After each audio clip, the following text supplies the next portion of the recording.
IIT JEE और NEET के लिए सेंट्रल फोर्सेज का काफ़ी इंपॉर्टेंस होता है। तो यहाँ पर आज हम सेंट्रल फोर्सेज के विषय में बात करेंगे। सेंट्रल फोर्स ऐसे फोर्सेज होते हैं जो एक्सिस ऑफ रोटेशन से पास होते हैं और जिनके कारण टॉर्क जीरो बनता है। और इनके कारण अगर वस्तु यूनिफॉर्म सर्कुलर मोशन में मोशन कर रहा है तो यूनिफॉर्म सर्कुलर मोशन होगा, क्योंकि टॉर्क जीरो होने की वजह से उसका लीनियर स्पीड और रेगुलर स्पीड में कोई चेंजिंग नहीं आएगा। वेलोसिटी चेंज होगा क्योंकि डायरेक्शन चेंज होता रहता है। इस प्रकार सेंट्रल फोर्स जो होता है एंगुलर डिस्प्लेसमेंट, एंगुलर वेलोसिटी और एंगुलर मोमेंटम जीरो नहीं बनाता, लेकिन टॉर्क जीरो बनाता है। इसलिए टॉर्क जीरो होने की वजह से उसमें एंगुलर एक्सेलरेशन भी जीरो हो जाता है। इस प्रकार ऐसे सेंट्रल फोर्स जो टॉर्क जीरो बनाते हैं, एंगुलर एक्सेलरेशन जीरो बनाते हैं, उनको सेंट्रल फोर्स कहते हैं।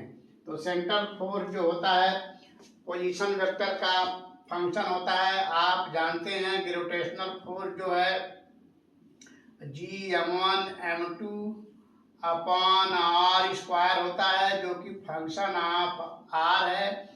इसी प्रकार इलेक्ट्रोस्टैटिक फोर्स भी 1/4 pi epsilon not E square by R square होता है, फंक्शन ऑफ आर है। और टेंशन जो होता है tension M R omega square, ये भी फंक्शन ऑफ आर है।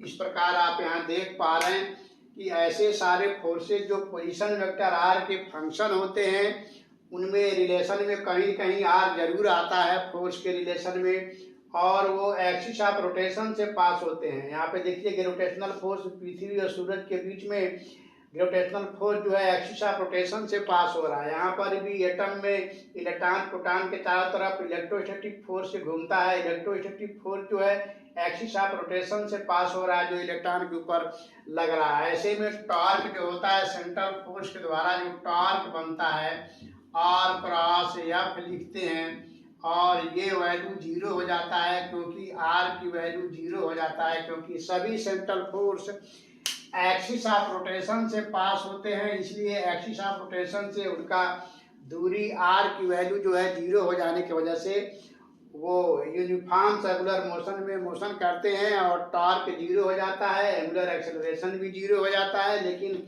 एंगुलर डिस्प्लेसमेंट, एंगुलर वेलोसिटी और एंगुलर मोमेंटम जीरो नहीं होता। इस प्रकार ऐसे सारे फोर्स जो पोजीशन वेक्टर आर के फंक्शन होते हैं और एक्सिस ऑफ रोटेशन से पास होते हैं, जिनके द्वारा टॉर्क जीरो बनता है, उन्हें सेंट्रल फोर्स कहते हैं। सेंट्रल फोर्स के द्वारा वस्तु यूनिफॉर्म सर्कुलर मोशन में मोशन करता है, उसका स्पीड और एंगुलर स्पीड और लीनियर स्पीड चेंज नहीं होता, उनका वेलोसिटी चेंज होता है और एक्सेलरेशन, एंगुलर एक्सेलरेशन उनके ऊपर जीरो होता है, इसलिए टेंजेंशियल एक्सेलरेशन भी जीरो होता है।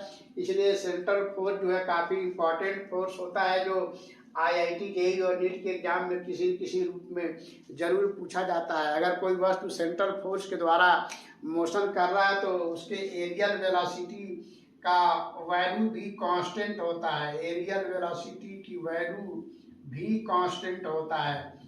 इस प्रकार आप जानते हैं पृथ्वी सूरज के चारों तरफ सेंट्रल फोर्स यानी ग्रेविटेशनल फोर्स के कारण घूम रही है, इसलिए सूरज के चारों तरफ पृथ्वी का एरियल वेलोसिटी भी कांस्टेंट होता है, क्योंकि उसके ऊपर जो ग्रेविटेशनल फोर्स लग रहा है वो सेंट्रल फोर्स लग रहा है। तो इस तरह से सेंट्रल फोर्स का आईआईटी जेईई और नीट के एग्जाम में काफ़ी इम्पोर्टेंस है। हम उम्मीद करते हैं कि यहाँ पर आपने सेंट्रल फोर्स काफ़ी अच्छे से समझा होगा। तो फिर मिलते हैं नेक्स्ट वीडियो में किसी और अच्छे क्वेश्चन के साथ, जहाँ पर हम आपको कुछ और अच्छी जानकारी देने की कोशिश करेंगे।